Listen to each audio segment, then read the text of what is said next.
This video is sponsored by Game Toppers. Turn your own kitchen or dining room table into a premium portable game solution at a fraction of the cost. Hey everybody, welcome to Drive-Thru Review 766. Today we're going to take a look at Marvel Zombies. This is a zombie-side game with Marvel zombies.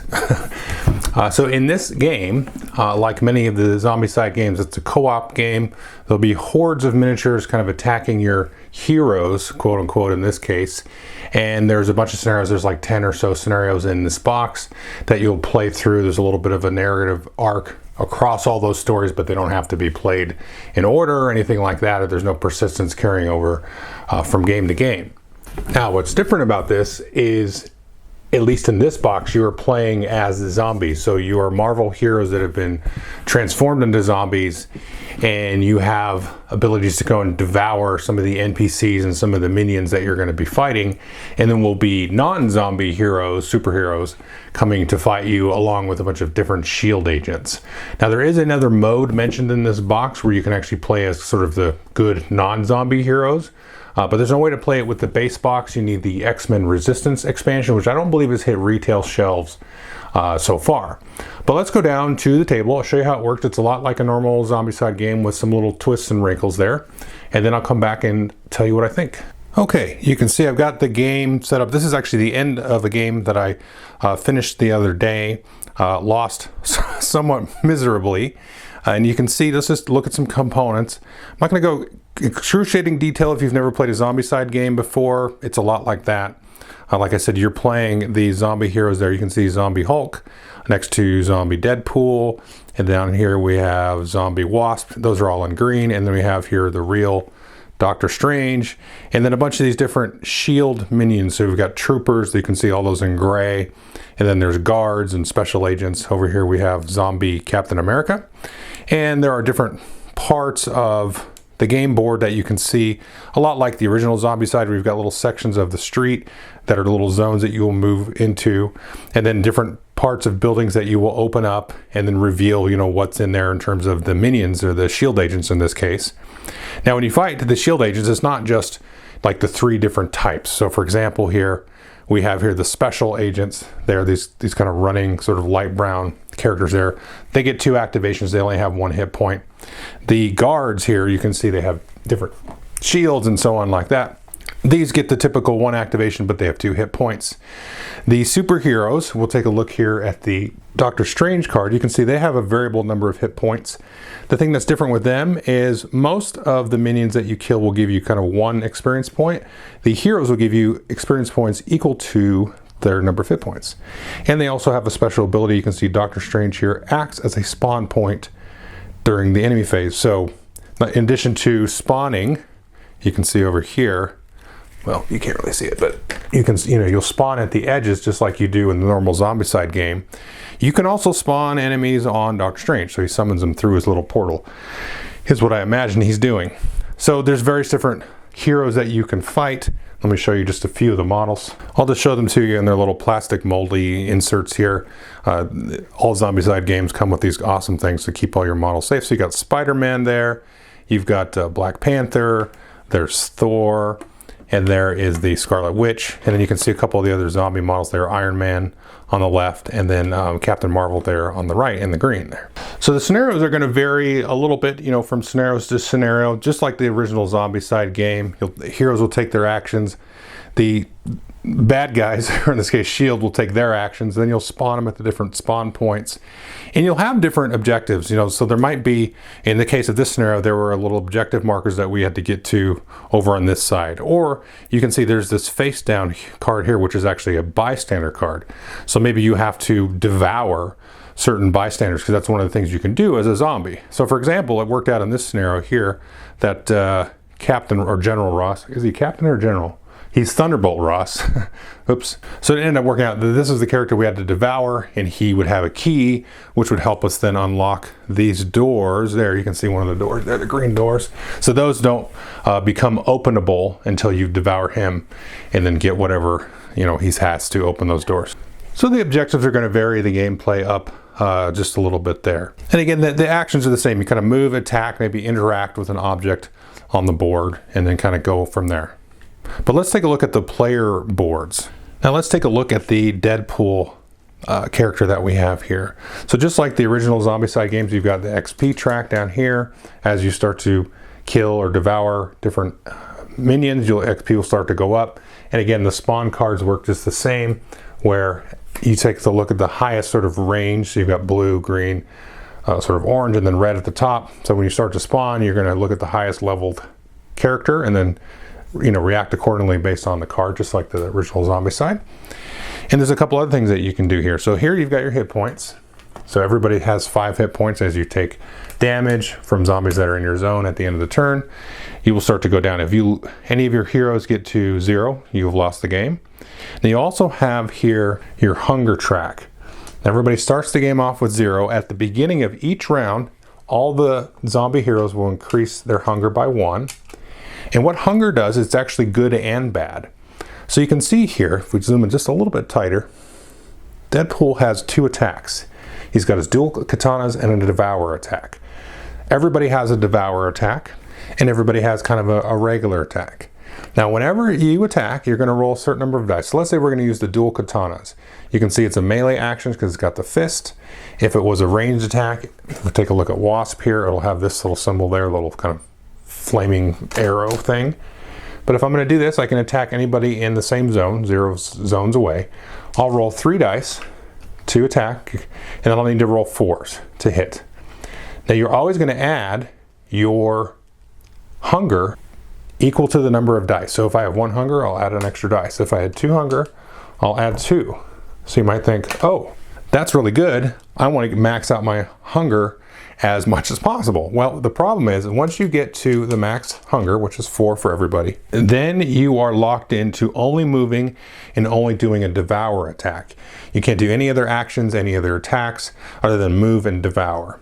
And if you end the round with maximum hunger, you're considered ravenous, and you will lose a hit point if you are considered maxed out on your hunger and ravenous. So it's good for a little while, but then it kind of locks you in and you're just kind of going crazy, and just only thing you want to do is eat somebody. And then you start to lose your health and stuff. So the other thing to keep in mind here, let's say we roll back to our initial example here. We're going to roll 3 dice plus 1, and then we need 4s to hit. Let's see if we can roll. There we go. That was great for the example. So it's all misses, and then these mouths here are a 1. Anytime you roll a 1, or these mouths, your hunger goes up by 1 for each one that you rolled. So if I rolled, 2 of them, then I'd go up twice, which can be good to kind of juice yourself up. But if you get juiced up too much, then you're going to be starting to hurt. So in the damage is applied exactly the same as Zombicide. You've got to do the full damage to the characters. There is a target priority, which we'll look at here. So you have to kill these things in this order in the zone. So you've got to kind of work out your tactics that way. And of course, the damage can spill across to multiple characters unless you do a devour attack.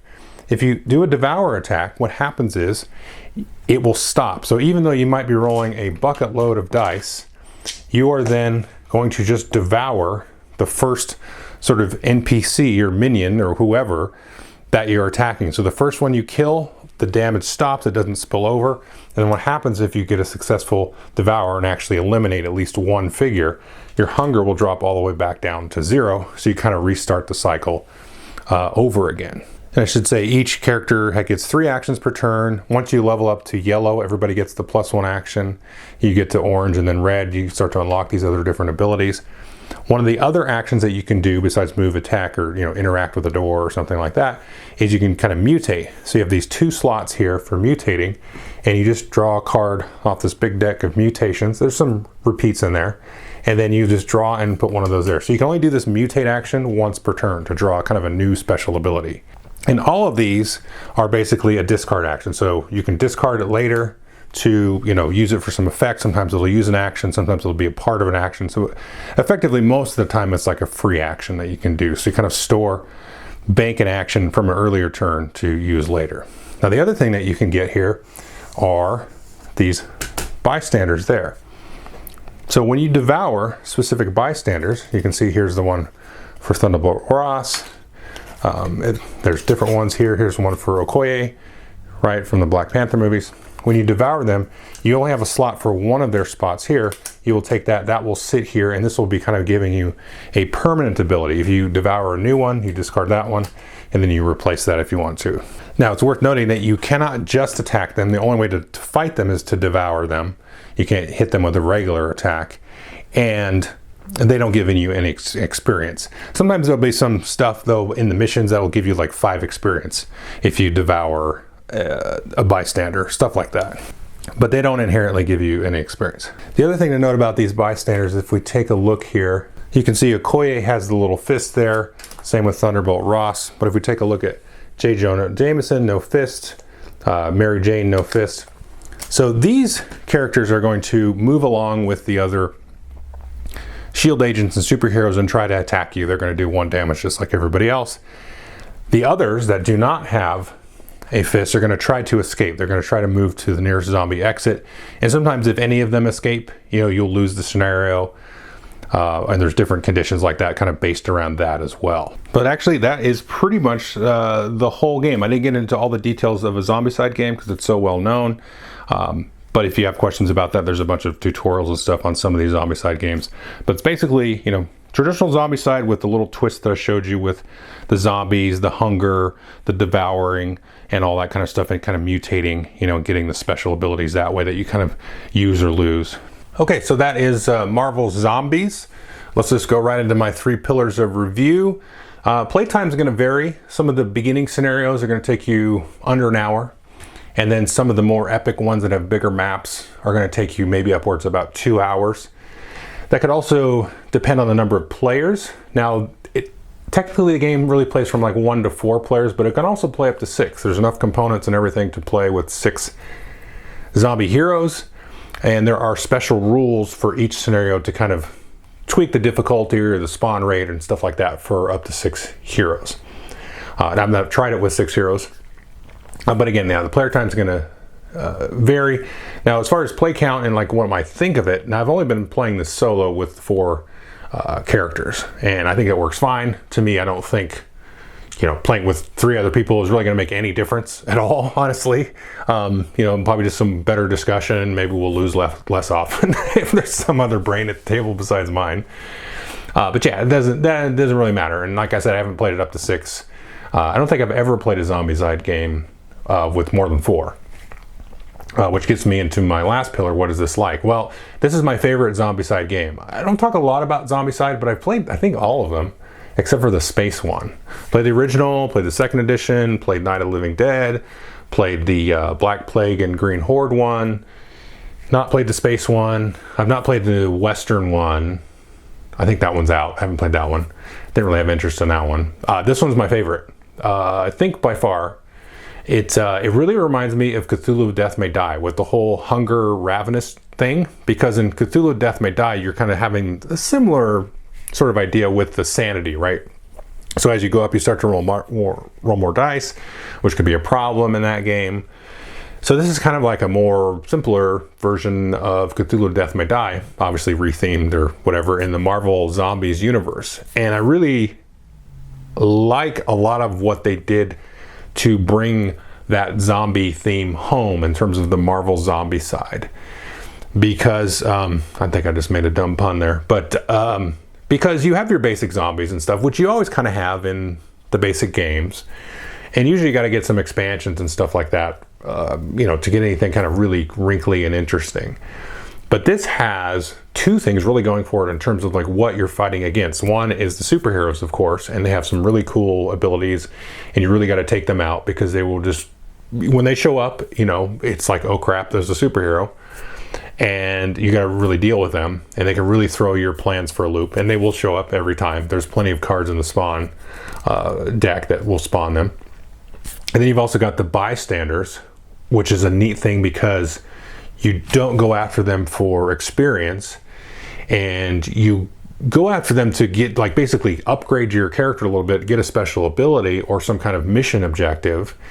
And it's a way, the balance of the way the combat and stuff works is very cool because, like I showed you in the walkthrough, once you build up your hunger, you're like, oh great, I'm rolling tons of dice. But then you obviously were all pretty much always going to go over the edge, and so then you're kind of locked into only doing a devour, only targeting, one character. So you try to time it so you're doing that with a bystander, because that's the only way that they can be killed. And then you're going to go back down to 0 hunger, so now you're back down to rolling not very many dice, and so you're a little bit weaker in that regard. But now you've got a cool special ability, hopefully, that is useful for you.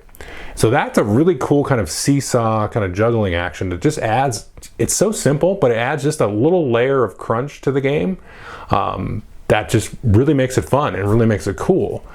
And yeah, that's really the main thing, is the whole devour hunger thing, and then fighting against the other superheroes with their special power. So you have automatically, like, right from the first scenario, you've got like boss monsters, basically, or boss heroes showing up that you have to deal with.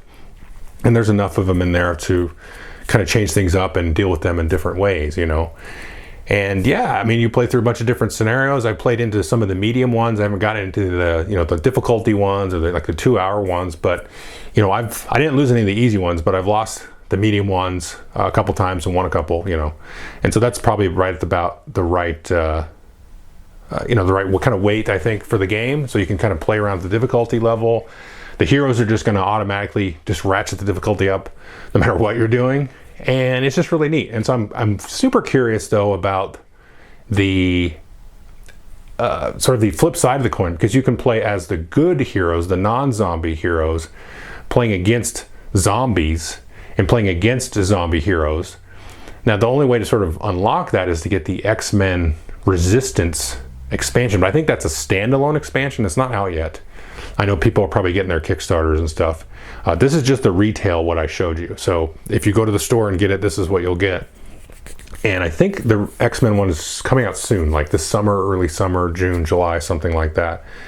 And I tried to kind of like deduce what the rules would be, because I'm like, well, this system is really neat. Would the other way be really neat? And it looks like it might be, because there's like a whole other little deck of bystanders, but you have to, like, I can't really, the rules aren't in here of how to actually do it, which is I kind of get why they did that, but it's also kind of like, it's like this whole lead in to buy another box, which, I don't know. I don't think you really need to do that. Like, if it was just Marvel Zombies, I do really enjoy the game.